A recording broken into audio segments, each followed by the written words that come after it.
dari setahun, penduduk desa Cimanggis tidak pernah aman. Ada saja uang warga yang hilang. Dari jumlah uang yang banyak maupun jumlah sedikit. Dan anehnya, uang yang ditaruh di laci lemari tidak hilang semuanya. Hanya beberapa lembar saja yang diambil. Biasanya uang 50 ribuan. Hampir setiap hari ada saja warga yang bercerita kehilangan uang. Penduduk desa pun mulai khawatir dengan apa yang terjadi di desa Cimanggis.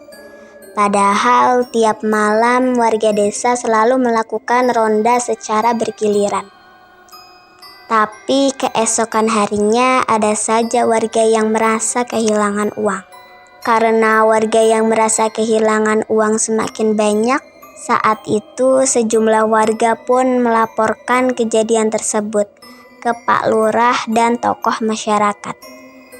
Dengan sigap, Pak Lurah pun hari itu juga langsung menemui tokoh masyarakat tersebut untuk berembuk, guna mencari siapa pelakunya. Pak Lurah pun berunding dengan tokoh masyarakat di depan tokoh masyarakat tersebut. Setelah berembuk panjang, akhirnya mereka berdua berjalan pergi ke hutan sambil membawa senjata api. Setelah sampai di hutan, mereka mendengar suara aneh. Mereka pun bersiap-siap memegang senjata apinya. Hewan-hewan di dalam hutan pun memandangi mereka sambil bersuara seram. Pak Lurah dan tokoh masyarakat berjalan ke arah depan sambil menodongkan senjata apinya. Mereka tiba-tiba berhenti karena melihat babi hutan yang sangat besar. Babi itu pun langsung berlari karena tak mau ditembak. Babi hutan tersebut terus berlari. Pak Lurah dan tokoh masyarakat pun terus mengejarnya, berjalan mengikuti babi hutan tersebut sambil menodongkan senjata apinya. Malam pun tiba, bulan purnama bersinar terang. Suara burung hantu terdengar menyeramkan. Pak Lurah dan tokoh masyarakat akhirnya berhenti berjalan. Mereka berdua melanjutkan obrolannya. Mereka berdua berjalan, tiba-tiba mereka berdua melihat rumah yang rusak di tengah hutan. Mereka terkejut karena rumah tersebut sudah hancur berantakan. Akhirnya mereka berdua membuat api unggun sambil membakar ayam. Di tengah obrolan mereka tiba-tiba ada sosok hantu duduk di rumah yang rusak tersebut. Hantu tersebut mengayunkan kakinya sambil tertawa-tawa. Karena sudah larut malam, Pak Lurah dan tokoh masyarakat itu pun lantas menginap di rumah yang rusak tersebut. Tapi Pak Lurah tidak tertidur karena harus terjaga-jaga. Karena ada suara yang aneh, Pak Lurah pun mencoba keluar dari tempat tidurnya.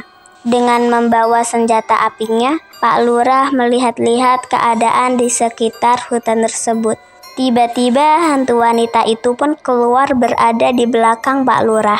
Pak Lurah menembakkan senjata apinya ke atas agar hantu tersebut keluar. Ternyata benar, hantu itu pun langsung keluar dari belakang Pak Lurah. Hantu itu mau mencekik lehernya Pak Lurah. Pak Lurah pun ketakutan luar biasa. Hantu itu terus mengejar Pak Lurah. Tokoh masyarakat pun terbangun dengan menembakkan senjata apinya ke arah hantu tersebut. Tapi hantu tersebut tidak mempan ditembak. Malah si tokoh masyarakat dicekik lehernya oleh sesosok tuyul yang menyeramkan. Sedangkan Pak Lurah pun mau dicekik lehernya oleh hantu si wanita tersebut. Wanita tersebut mencekik leher Pak Lurah sambil menceritakan bahwa yang mengambil uang penduduk desa adalah hantu wanita dan tuyul tersebut. Pak Lurah pun marah besar, tapi tidak bisa berbuat apa-apa karena dicekik oleh hantu wanita tersebut.